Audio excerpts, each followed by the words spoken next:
Alright, welcome back.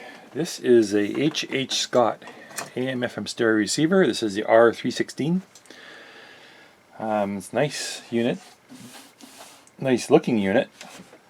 I picked this up at a flea market for a good price and I couldn't pass it up for the price that I paid. I had to leave with it. I don't know much about Scott, H.H. Scott's. It's all new to me. It's the first one on my bench. I was kind of disappointed that it had these black aluminum knobs on the switches, and I was thinking, oh gee, somebody lost the knobs and they replaced them with black ones and it doesn't look. But then I went online and I was researching this, and pictures, yeah, they show the 4 black knobs on here. I don't understand why they would go with black knobs when everything else is the silver aluminum. It's got a mic input. You can input your voice right there. I don't think you can mix it in with the music though. It doesn't seem like there's a provision for that. But you got phono, FM, AM, and auxiliary. AM filter. I don't know what that does. Multiplex filter and a mute button. Standard balance, volume, bass, treble. It's got loudness, filter. It doesn't say what kind of filter it is, high or low. It just says filter. And your tape monitor and your stereo mono. And then it has the curious, I don't know why people do this, they have the power switch built in with the speaker switch. So you're always, I guess that's a good thing, because it keeps your speaker switches clean if you're always cycling them through. But yeah, it's a good little receiver. Standard AM/FM band. It's got a tuning meter that's stuck at 50% deflection, so we'll have to address that. It's a heavy unit. It has a wooden case, but it's got that cheap vinyl covering. It's got a vinyl covering over wood. You can usually tell by following the grain. On the back, it's got a built-in antenna, AM antenna, 25, 50, and 75 microsecond de-emphasis on your FM, which is good. Inputs for phono, auxiliary, and your tape loop. It's made in Korea. Speaker fuses. Oh, that's not cool. We've got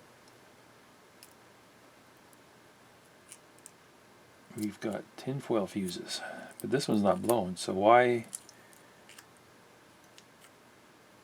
It says 2 amp.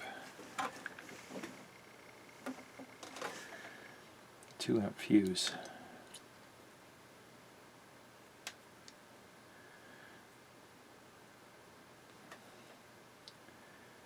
Two amp fuse there.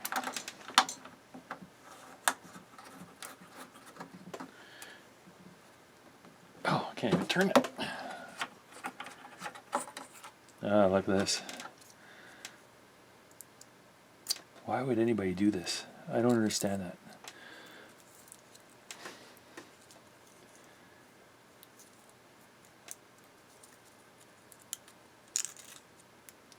Yeah, this one's blown. And this is a 2 amp fuse. Okay. So we might have some problems.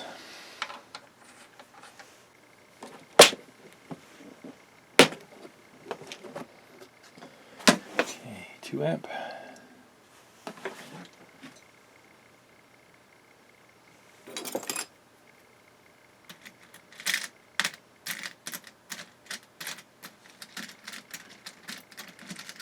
There we go.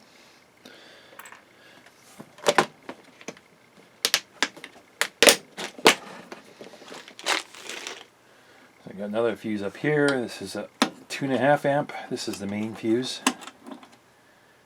And it is good. There's no foil on it.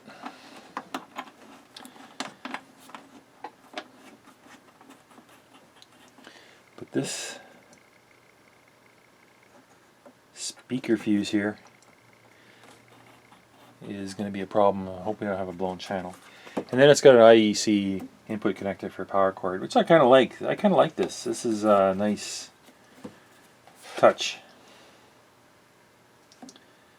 But let's get the lid off and take a look inside. Looking at these case screws, they're kind of mushed up and mushroomed. Looks like somebody's been in here a few times. So we'll find out what surprises is lurking inside once I get this open. It is a heavy unit. Did I mention it's heavy? Of course I did.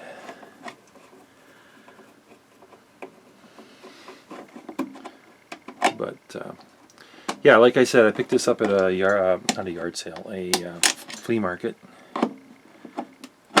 and I'll leave it.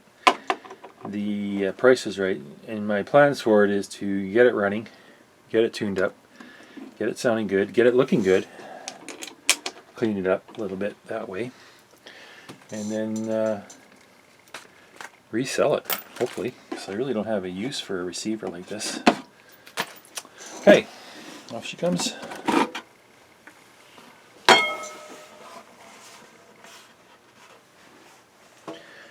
No sign of smoke or fire on the inside. Got more fuses in here. These two are intact.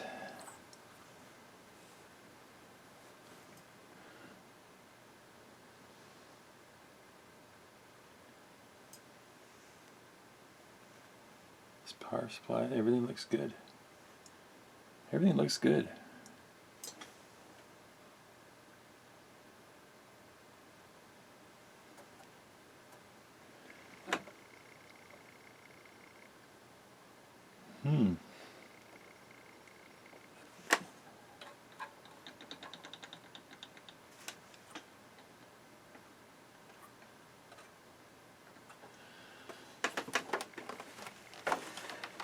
One thing I'm not happy about is this cheesy feeling tuning knob. It's all loose and sloppy, and so maybe we can get something, some grease or something in there to quiet that up.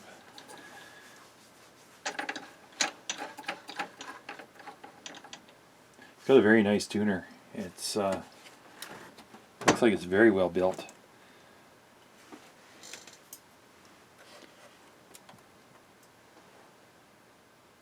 That's some nice build quality here for sure.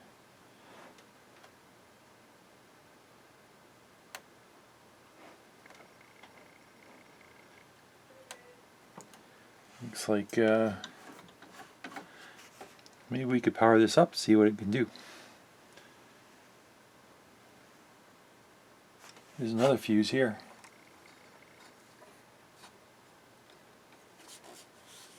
What is that for? Oh, you know what this is? This is the mains voltage switch. And you select between different voltages, and on this side it's all covered over, so you can't see it. But I bet if we took that off, we would find a switch in here.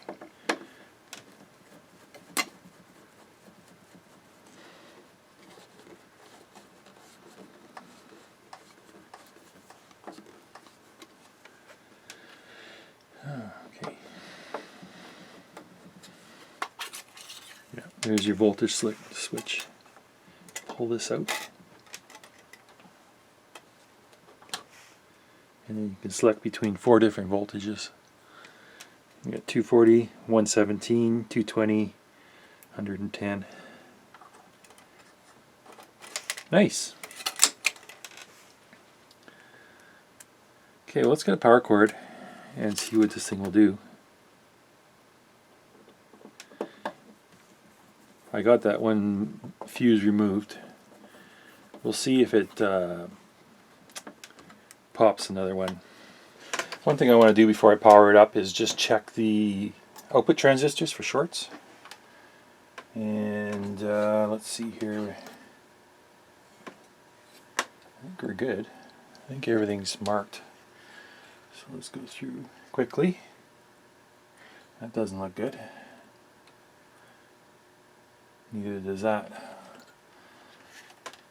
Okay. No. That one's suspect.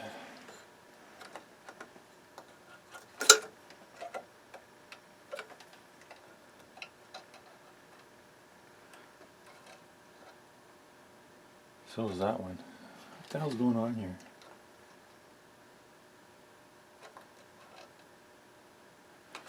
Okay, other channel.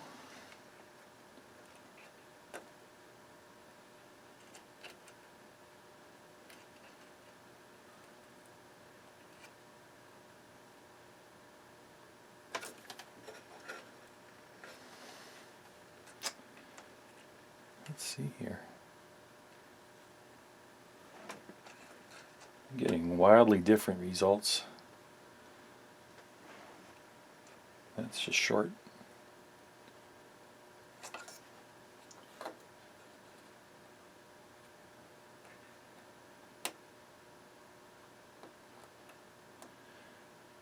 Well, if those transistors are shot, I don't think powering it up is going to do any more damage than it already has. And if they're good, they're good. I was just looking at this amplifier, well, the whole thing. Some of the parts in here are pretty incredible. Like, they use some quality components. Like, look at this tuning gang here. This thing's massive. It's like 4 inches long. Those don't come cheap. You don't buy these in Taiwan for a few bucks a piece.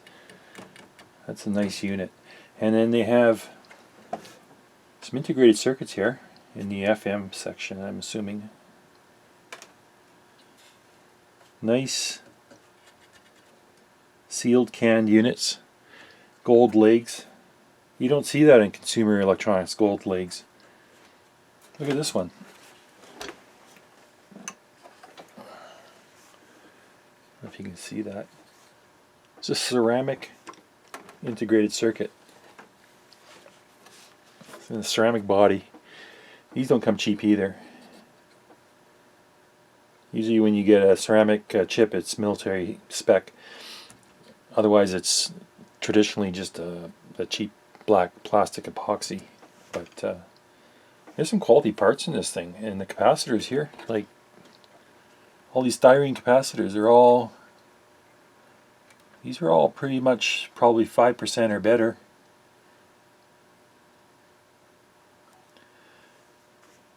It's a nice unit. Elna caps, or not, sorry, no, it's got Rubicon caps. They all look to be good. From looking at them, they look all fine.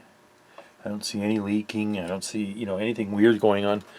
But we're gonna test all these anyways. I don't know what year they are, but they're gonna get tested with a meter anyway.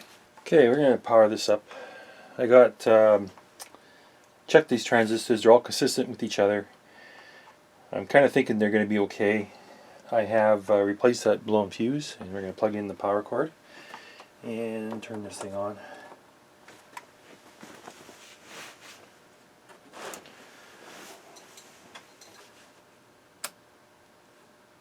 Oh, we got to turn on our power supply first. Isolation transformer, I mean.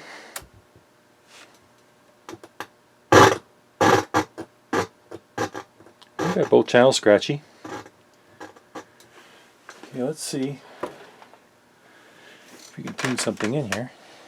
Where are we? FM?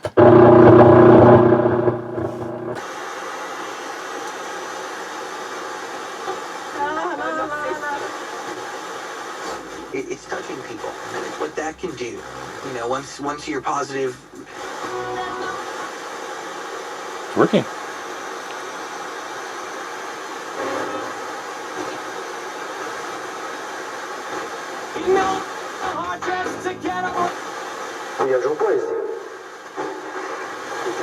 I don't think we're getting any stereo here. Hang on.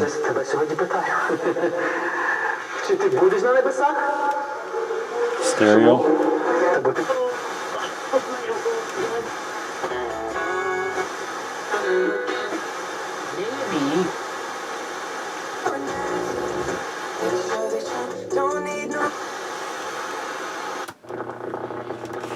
Well, that's good. I don't have an antenna hooked up. It was picking up stations. I didn't see anything in stereo though, which kind of concerns me. Usually I pick up one or two. But let's just try the AM band. I don't know what that is. That's some kind of DX coming in right now. That's not a local station.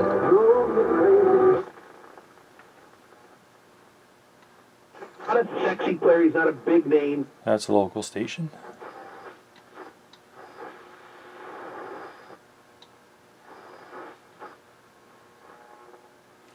It's almost like a shortwave receiver, this thing. Yeah. There are stations in there, you can hear them.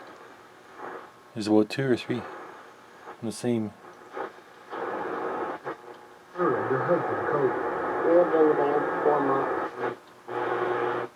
It's incredible. I'm just using the built-in antenna and getting DX.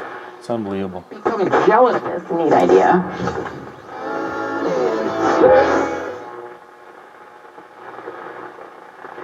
US 23-2. Authorities say passengers in rows 20 through 24 and Wow. looking for food.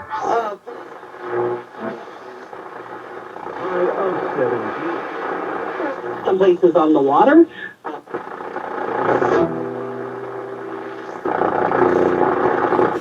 Incredible.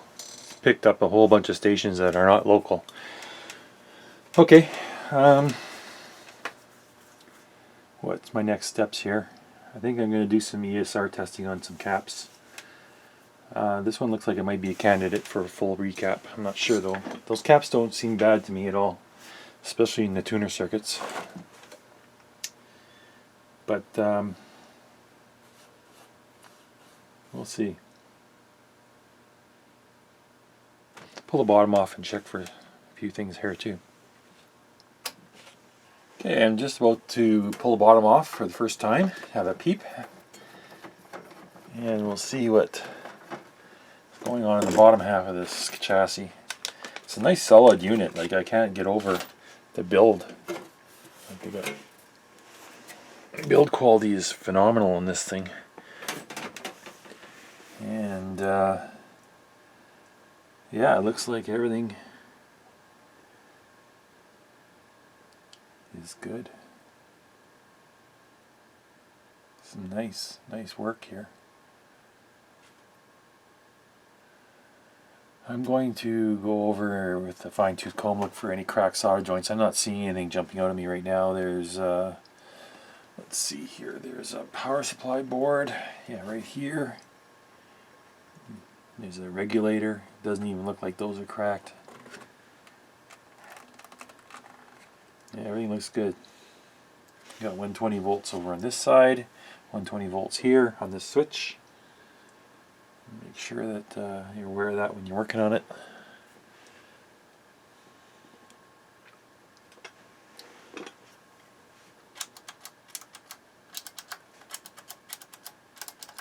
These switches are replaceable. And it's going to be a little tough getting the spray into those spots. It's going to be, I'm going to have to remove this board and these 4 pots. It's going to have to come out as a unit, and then I can work on the whole thing. The switches, they all look alright. Looks like a very low hours unit. Like, it hasn't sat on and idled for a long time. And you know, when it wasn't being used, it was shut off, and I don't think it was used very much at all. Very nice condition. It's almost pristine. Incredible. I'm going to check these capacitors for value and ESR. I'll do that. I'll get started on all the capacitors, start testing, and see what we can do with this thing. Oh, it's heavy. I don't know if you can see this, but this needle has some kind of fuzz or corrosion on it, maybe. Maybe those were insects? I don't know. Needs a cleaning. I'll clean that off. Maybe if I get a little bit of alcohol, maybe. see what comes off.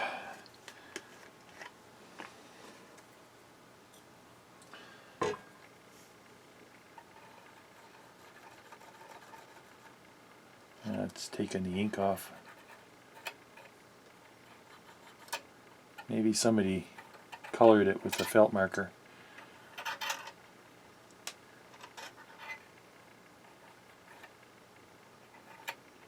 Yeah, I'll leave that alone for now.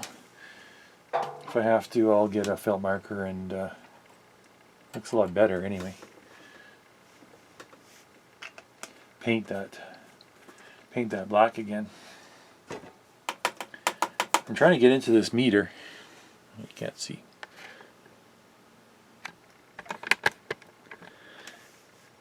I'm trying to get into this meter, but it looks like I have to remove. Looks like I have to remove all of the lights and maybe the scale too. Yeah, that doesn't.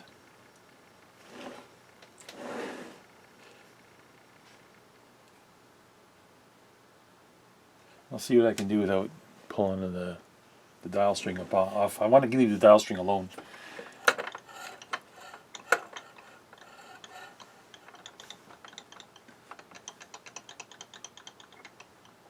Well, I might have to take the dial string anyways, because, you know, look, this thing is. I don't know what I can do about that. I can lubricate it, but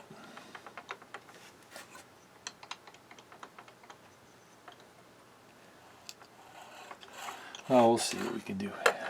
So what you do is you remove the 2 screws on this side, and there's 2 screws up at the top, the left side, and that removes the entire dial face and gives you full access to all your lamps and the meter.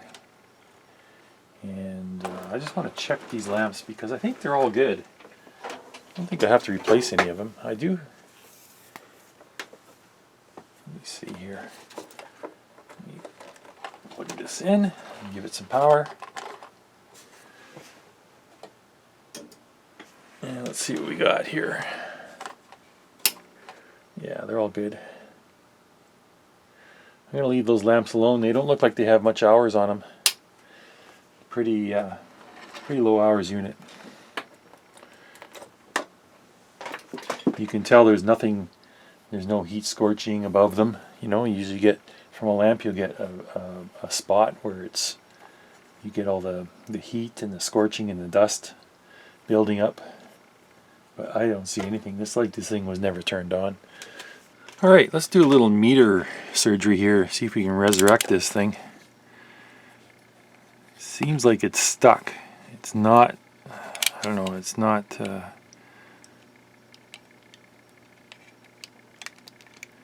Not playing nice. Let's pull this tape off.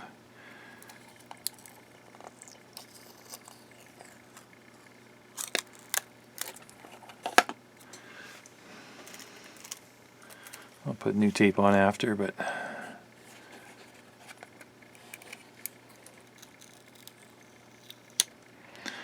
okay. See, like something is jamming in there. Something. Oh yeah.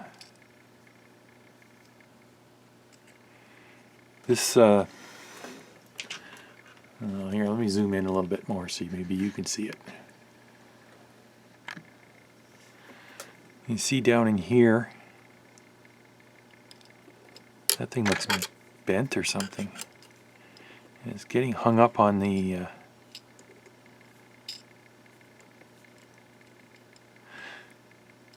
it's getting hung up on the centerpiece here.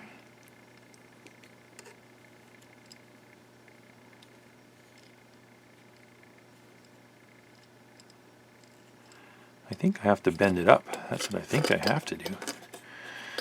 Let me try. Let me zoom out a bit.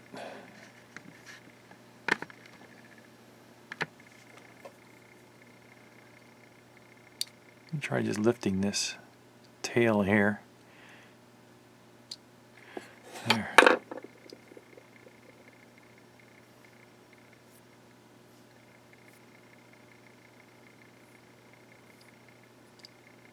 hanging up on a different spot.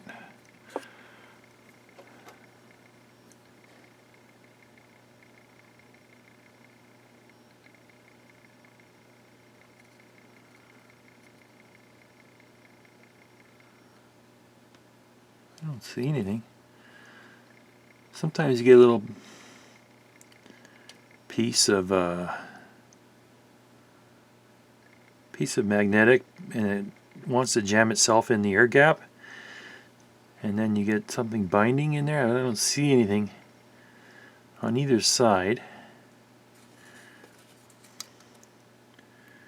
I am not finding out why.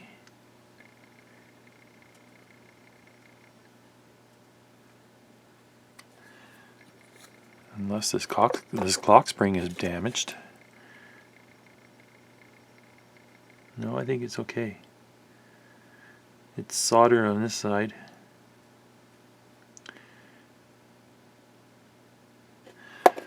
So, why is it not?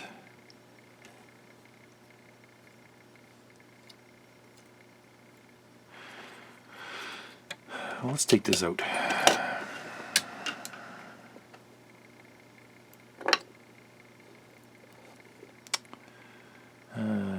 This might be a problem because it's... Oh, that's where it's hanging up. Look at this. Right here.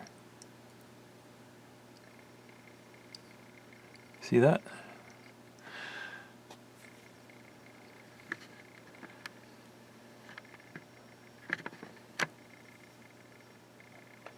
Right here, the needle is hitting the scale. What I'm going to do is I'm going to trim that. I hope. Just get a sharp blade.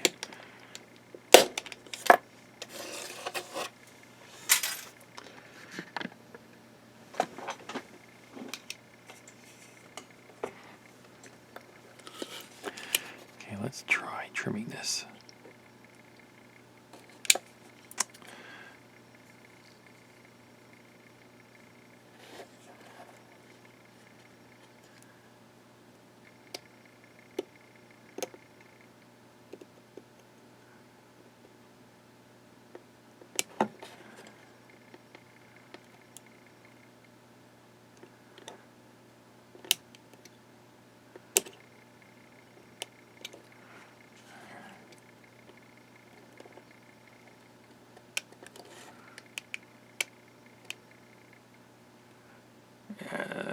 Don't damage. It probably would have been better if I took that scale off and re-glued it.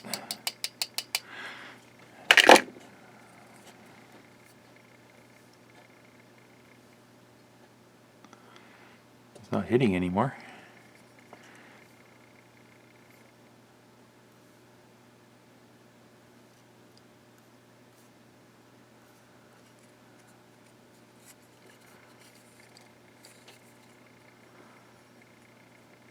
I'm going to trim a little bit more because I don't like that. It's very close. Very, very close. Let's see if I can trim this a little bit more.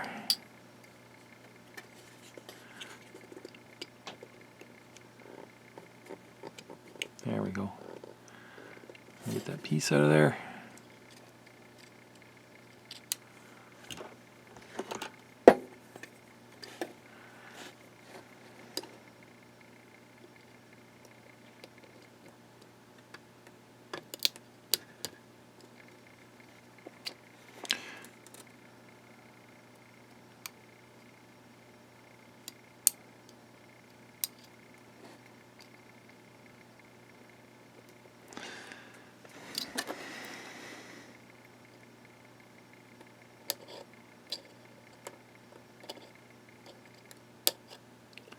Come on out.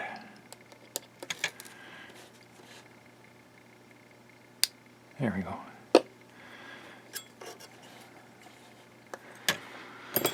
Now we got a clear path for that needle to travel, and it's not hitting anything. And I'm just going to zero this. If it'll let me.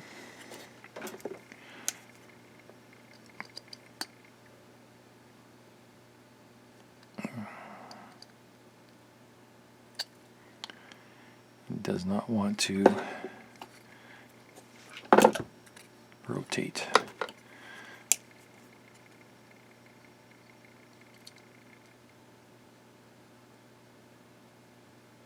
There we go.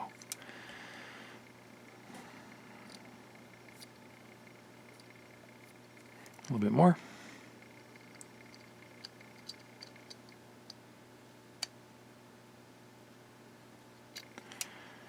A little bit too much.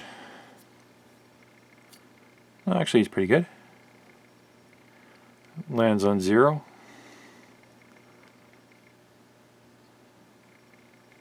When I stand it up, it's a little different than when I lay it down. When I lay it down, it goes. So what I'll do is I'll give it until it's zeroed standing up. Give it just a touch more. There we go. It's zeroed. Okay. I'll clean my greasy fingerprints off here and then tape the front cover back on, and we're done. I'll put this back in. Alright, for cleaning I just use glass cleaner. Foaming kind. I don't get too crazy with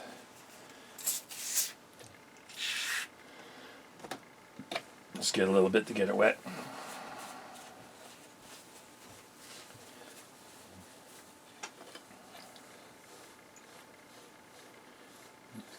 Make sure you keep an eye on your graphics. You don't want your graphics to start lifting. If you do, stop immediately. You just want to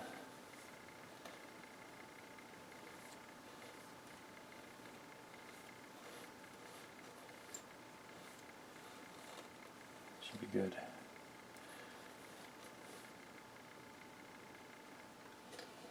And this, I shouldn't have to clean the inside, but the outside I had my grubby hands all over and had some fingerprints on it to make that looks perfect.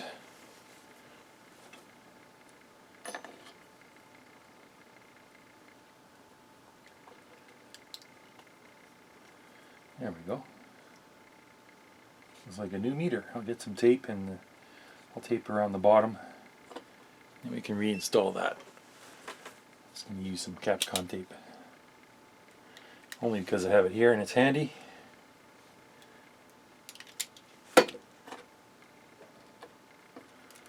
So we want to wrap it right around.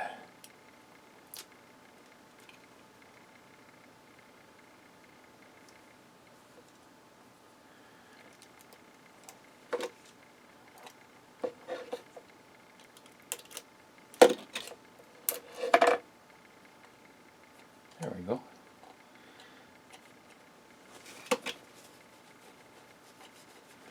More fingerprints.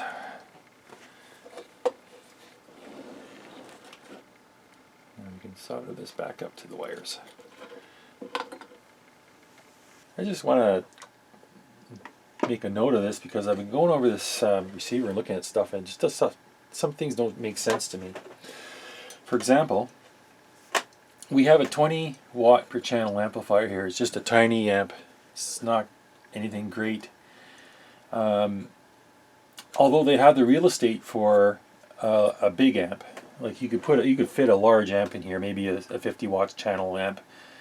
Like there's room for it. There's room for heat sinking and everything. There's even room for a bigger transformer here. If you look, it's just sitting in this tray, and you know, without changing the chassis around, they can take this transformer out, put a bigger one in, put a bigger amplifier in, and then you have a higher end receiver, right?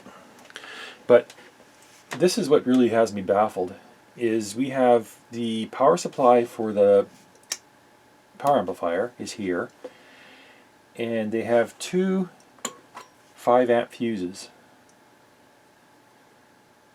Now, I thought maybe they were 1.5 amps or something, but no, they're 5 amp, and there's 2 of them here. And if I look in the schematic says 6 amp, which doesn't make sense to me either. Why would you put a 6 amp fuse for a 20 watt amplifier per channel amplifier? And then you have these cheesy little 2 amp rectifier diodes that are going to do the business of creating the rails for this amplifier. You got 2 amp diodes, 5 amp fuses. That just doesn't make sense. Another thing that doesn't make sense is we have 2 fuses for the speaker protection. This is, I checked the circuit, the wiring, and yes, these are on the output of the amplifier before they go out to the speaker switches. Okay, so we got 2 2-amp fuses here. This is 2.5 amp fuse for the entire unit. This is on the primary side of the input. Now, if you look here, it's a 2.5 amp fuse. Here they tacked on a 2 amp fuse on the inside, and they're wired in series.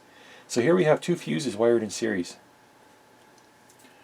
This one's a 2 amp. This is a 2.5. So I guess what they're trying to do is they're trying to foil the guys that put the tin foil on the fuse and wrap it up. And this is a fail-safe, I guess, or a backup fuse. Because if the guy's going to well, you'll never blow this fuse because this is a 2 amp and this is a 2.5. So I don't understand their thinking behind that. You know, and this all before it goes into the voltage taps. So just curiosities like that is just really, I don't know. But I do like this voltage tap thing here. You can set up. Manufacturers are smart to do this. They can set this up so that you can run off any voltage. And I think even here it says 50-60 hertz. It says 60 hertz. 60 hertz. But a lot of transformers made within, I'm going to say this talking out my backside, a lot of transformers made in the last 40 or so years, they are dual duty 50 hertz or 60 hertz. They can run on either or. They usually build a little bit extra capacity into the transformer to allow for 50 hertz as opposed to 60 hertz, because as the frequency goes up, the transformer becomes more efficient, right? And if you drop the line frequency down to, let's say, 40 hertz, the transformer becomes really inefficient and it starts to gobble up heat and waste power. But they usually build them big enough, they have enough iron, they have enough copper in the windings that they can do both 50 and 60 hertz. So I'm surprised that they have only 60 hertz on the back. I bet you this would run off 50 hertz no problem, and the transformer wouldn't overheat, and you're probably all good. But back to this. This is good. This voltage tab. You can send this receiver after you construct it at the factory. You can send it to any place in the planet, as long as it's set up correctly, and you provide it with the correct cord that's going to fit in this connector. And you don't have to build on the assembly line 2 completely different units for different voltage, different regions of the world. So I like that. But this fuse thing has me baffled, and so does this 5 amp fuse here. That doesn't sound right to me at all. But anyways, it all works, so we're just going to leave it alone. So I'm just in the middle of replacing some burned out indicator lamps on the front panel. The phono was burned out, the AM indicator was burned out. So I'm busy changing those right now, and I saw a few things that I want to point out to people. You see these 2 green wires here? That's the winding from the transformer that supplies the 6.5 volts AC, 6.3 volts AC from the transformer to supply all these lights with current. And you can see there's a little strand of wire here on this circuit board. You can see that? Yeah, you can see it. This is actually, they put this here as a fuse, so you want to be careful you don't bust that wire. Otherwise you'll be wondering why your lamps are all out and nothing's working. But there's one here, and then they have another one up top here. Just bear with me. I don't know if you can see this one on the top here, but there is a common. This black wire goes to ground down here somewhere, it's grounded here. I'll show you. It's grounded here. And that black wire comes around, and that is the ground for the lamps. And there's also another little strand of wire here between this ground lug and this lug here. And this lug here is the common for all the lamps. There's 1, 2, 3, 4, 5 lamps that tie to this lug, and yeah, 5.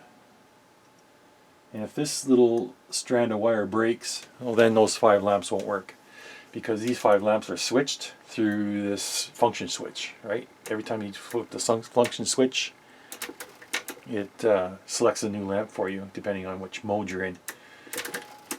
So I just wanted to point that out. There's these little fuses that they put on here. One there, and there's one down below. And keep an eye out for. And then of course, since you're soldering on this lug, right here about a 1/4 inch away is your dial string, and you do not want to touch that with your iron, or else it'll snap that.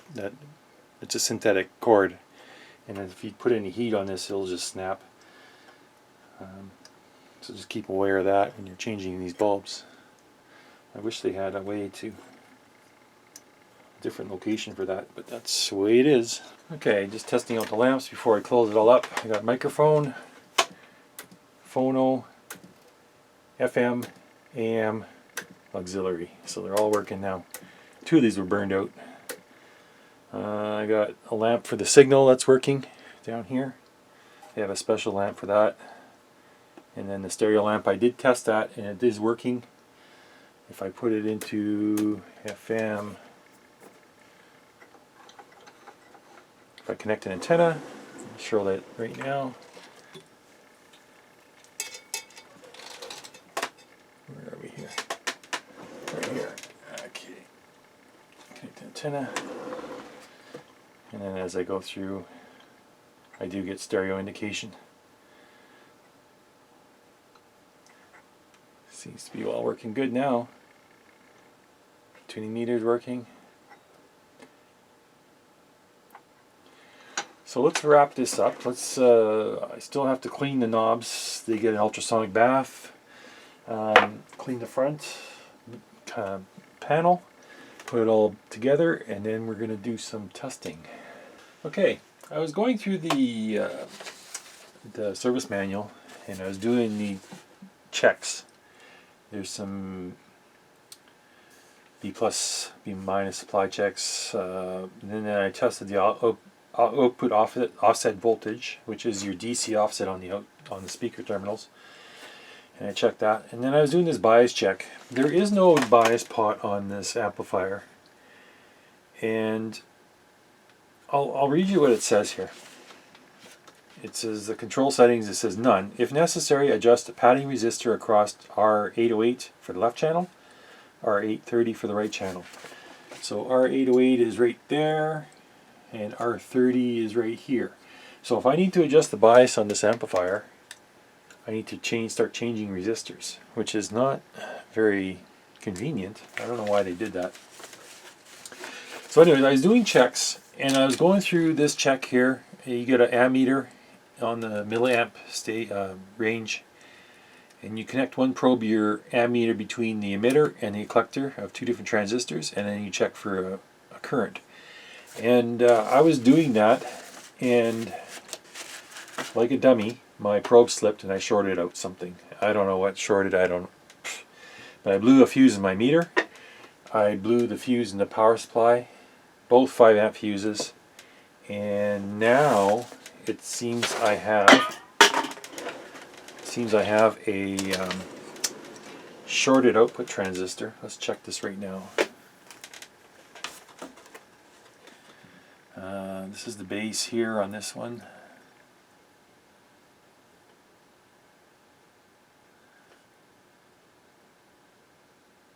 That doesn't look right, but it's not shorted. The other transistor this is the base. That's a dead short, and that's a dead short, and that's a dead short. That one's good. That one's good. one's good, that one's good. Okay, so I think this transistor, what is that, 807, is pooch now. And that's the cause of my stupidity. I let my probe slip and I wiped out transistor and 3 fuses. So I do have a TIP 31B. I'll put it in and see if we're back on track again. It should be fairly easy. Just got to take out 1 screw, unsolder it, and then we're done. And just to confirm, put it in here and test it out.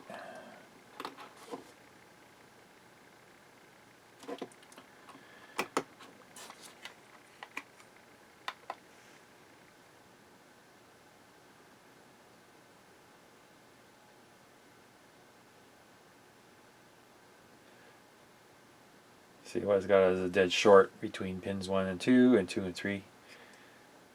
So that's a goner. My replacement.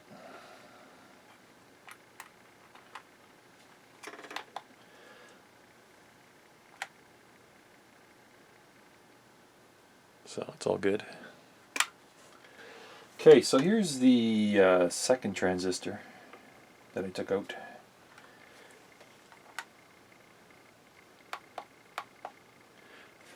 Let's see if I can get.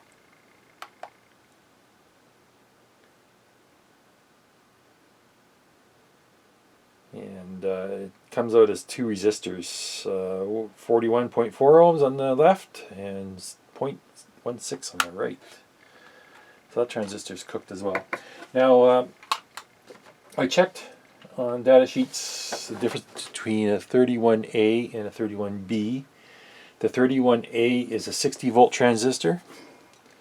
The 31Bs are 80 volt. So I'm not going to substitute an A transistor here. What I'm going to do is I'm going to order the proper transistors.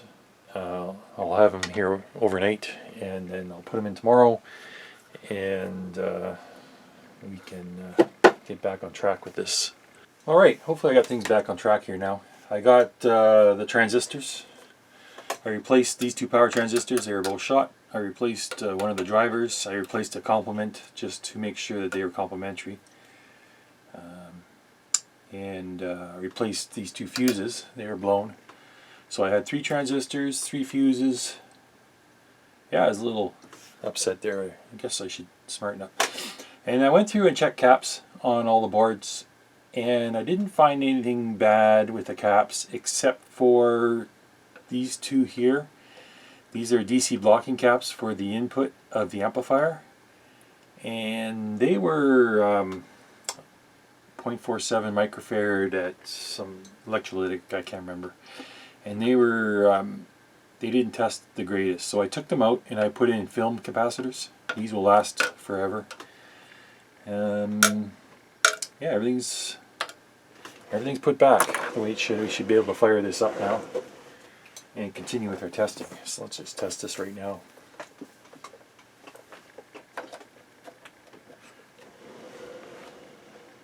And power. And do we have smoke? Nope, it's working.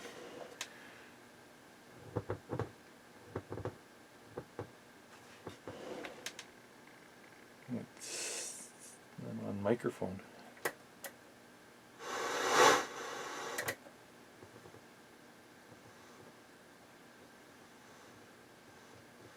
That was weird. On the microphone I was picking up like a DC offset or something.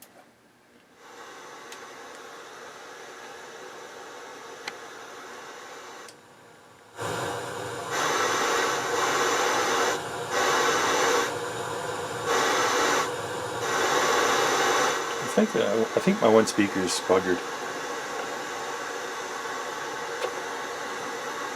What I'm going to do is test that.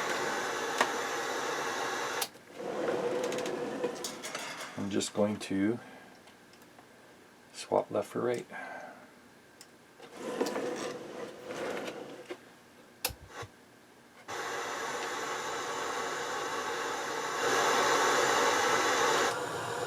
Yeah. Speaker's definitely shot. Okay, let's turn this off Speaker B, I want to measure DC offset. Can you see any of this?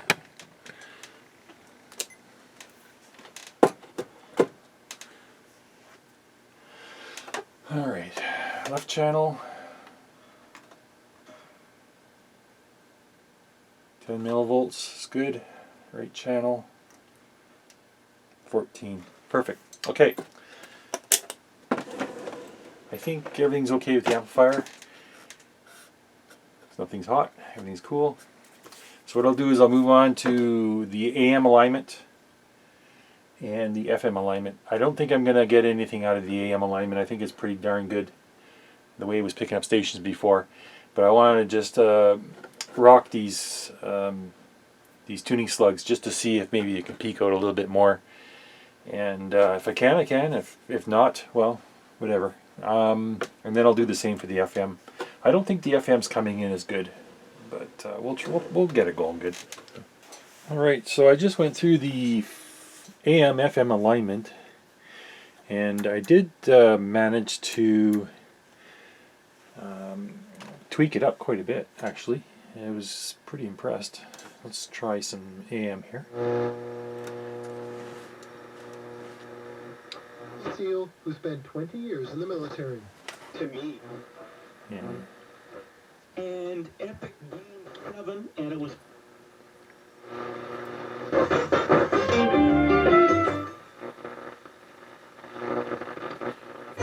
Another.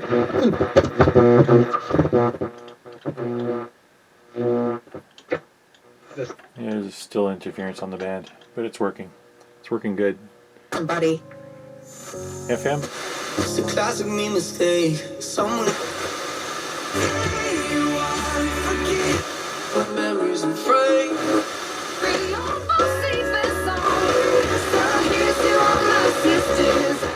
You know what? I think I had an antenna here, but it's gone. Let's try this.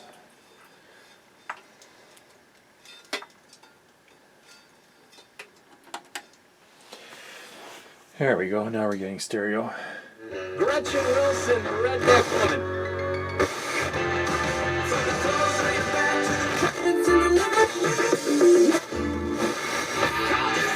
Tune is working great.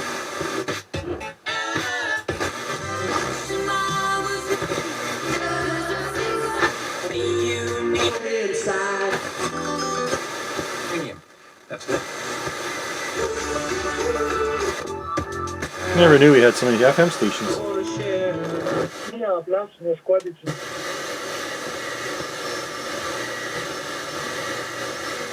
That's a real tough one. It's 88.5. It's a low power. It's quite a ways away too. I'm not getting it.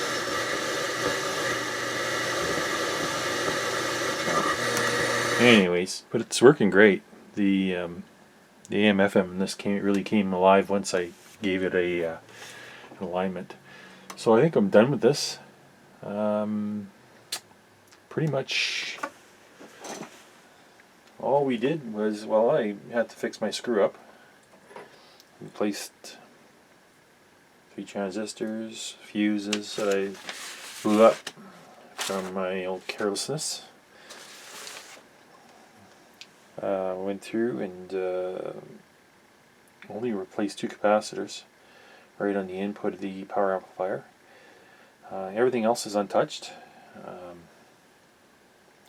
I replaced 2 burned out lamps, one for the phono and one for the AM band, and everything else is 100% now. It's a nice unit, and I look forward to test driving this one. I'm going to be interesting to listen to this. I think it's got a good sound to it.